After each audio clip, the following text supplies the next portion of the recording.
श्री कृष्ण गोविंद हरे मुरारी, हे नाथ नारायण वासुदेव, हे नाथ नारायण वासुदेव, हे नाथ नारायण वासुदेव। आज गीता का अध्याय 6 शुक्ल खष्टी तिथि है। भगवान कहते हैं कि गीता में हमने जो ज्ञान दिया उसको जरूर सुनो और माघ के महीने में अपने मन को आनंद से भरो। यम लब्ध्वा च परम लाभम मन्यते न अधिकम ततः यम स्थितो न दुखेन गुरुणापि विचाल्यते।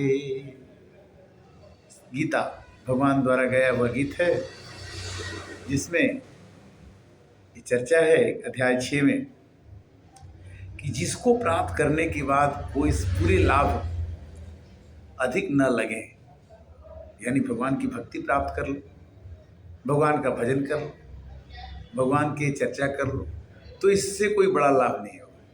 यम लब्ध्वा च अपरम लाभम मन्यते न अधिकम ततः मन इसके बाद अगर एक बार भगवान की कृपा हो जाए तो इससे अधिक कुछ नहीं चाहिए। यम लब्ध्वा च अपरम लाभम मन्यते न अधिकम, किसी भी सुख की मान्यता उतनी ज़्यादा नहीं है जितना कि भगवान के भजन की, अध्यात्म की, ज्ञान की जीवन में है। यम स्थितो न दुखेन गुरुणापि विचाल्यते, अगर भगवान की कृपा मिल जाए, भगवान की भक्ति मिल जाए, भगवान का आशीर्वाद मिल जाए और आपके बाद दुख आए तो बड़ा से बड़ा दुख भी, गुरु मने बड़ा, गुरुणापि बड़ा दुख भी, दुखे न गुरुणापि विचाल्यते, इस अवस्था में भारी से भारी दुख भी भगवान के भक्त के पास से गुजर जाता है, उसको पता नहीं चलता।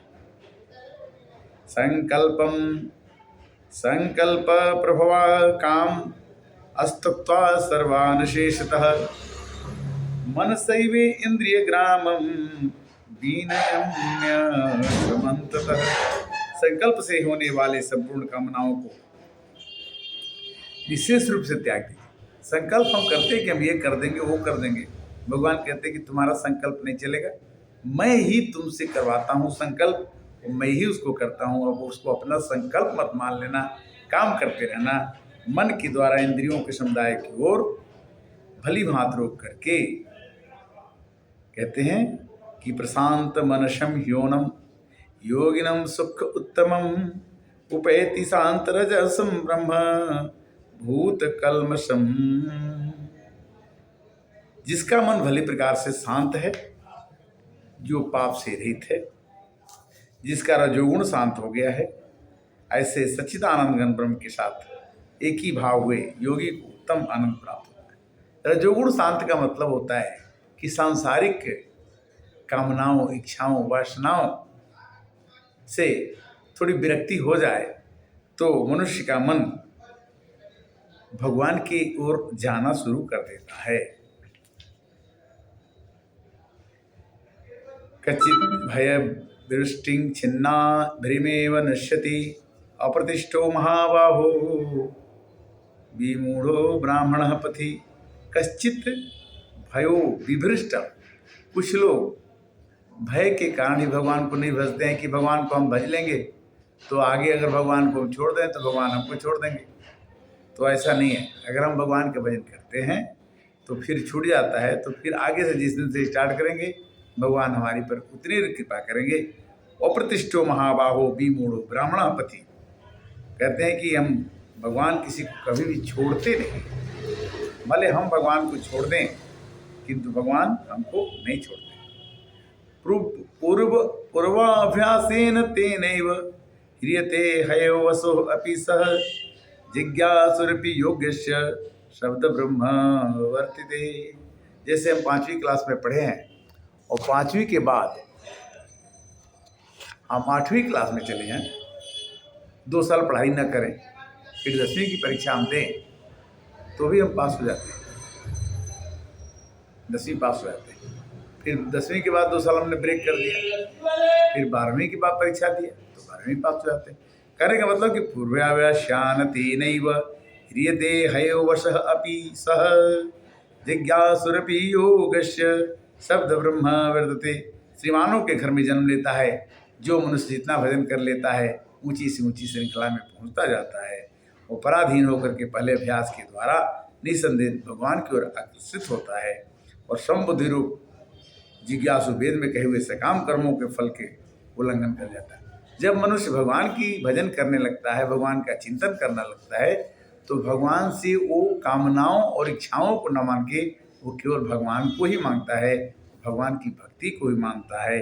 और इस तरह से भगवान को प्राप्त करने के लिए योगिनाम अपि सर्वेषां मदे अंतरात्मना श्रद्धावान भजते यो माम समे युक्तो तमो मतः।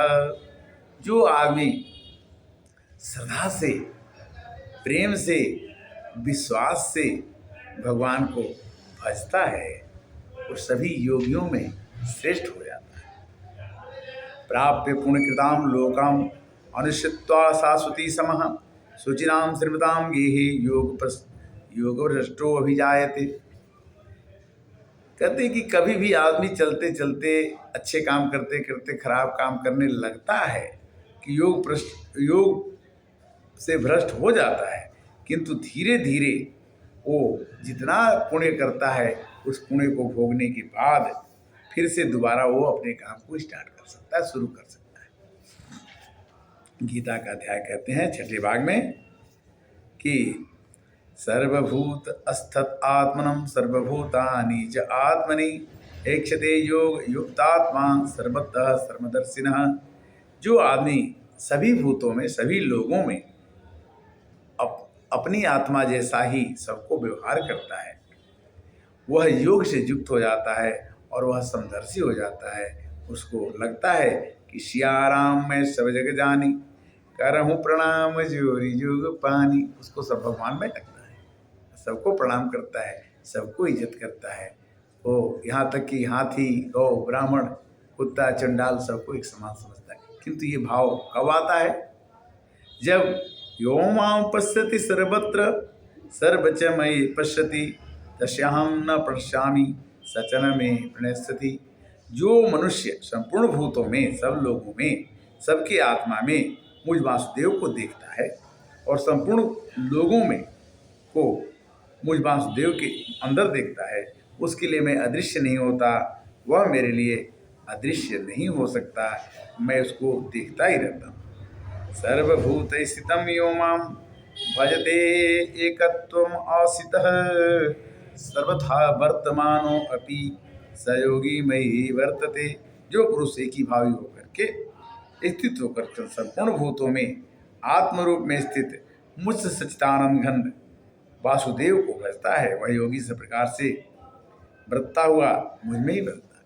अगर वो भगवान को भजना शुरू कर दे, भगवान को याद करना शुरू कर देता है, तो भगवान कभी भी उसे विसारते नहीं। क्यों?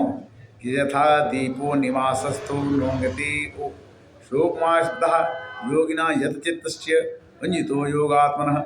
जिसके अंदर में योग, भगवान से जुड़ने की क्षमता, भगवान से भजने की क्षमता आ जाए, वो ऐसा ही हो जाता है कि जैसे वायु रहित, जहाँ वायु नहीं रहे वहाँ पर दीपक नहीं जल सकता, उसी तरह से मनुष्य के अंदर जब भगवान आ जाते हैं तो उसका हृदय निर्वात हो जाता है, बिना हवा के हो जाता है, और वहाँ पर कोई भी दीपक जलेगा तो वो जलाने वाला फेल हो जाएगा, यानी कोई कामना उत्पन्न नहीं हो जाती।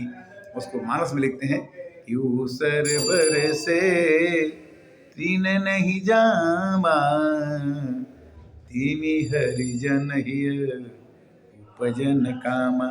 जैसे ऊसर में अगर बीज बोया जाए, मिट्टी खराब हो तो जमता नहीं, या बीज को ही भून दो, भुना हुआ बीज को कितना भी अच्छी मिट्टी डालो, कितना भी खाद डालो, वो नहीं जमता।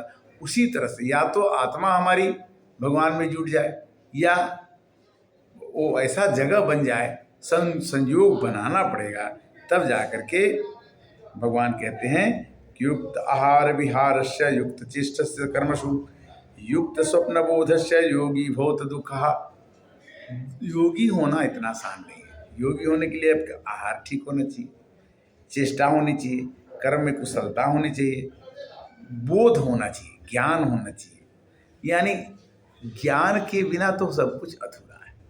इस तरह से आज अध्याय 6 की चर्चा में शुक्ल पक्ष का षष्ठी आज है, और आज छठवां, आज तारीख तो 3 है और 3 फरवरी है, जो कि माँ सरस्वती का दिन है। या कुंदन तुषारहार धौलाया शुभ्रवस्तापिता या वीणा वरदंड मंडित कराया सुत। माँ सरस्वती को चरणों में अनुराग रखते हुए आज की कथा का विश्राम यहीं, और शाम को फिर सरस्वती जी की वंदना के साथ फिर हम YouTube के माध्यम से 466 भाग में पुनः मिलेंगे। तब तक के लिए श्री कृष्णाय वासुदेवाय हरे परमात्मने प्रणतः क्लेशनाशाय गोविंदाय नमो नमः। सत सत नमः। हरे कृष्णा।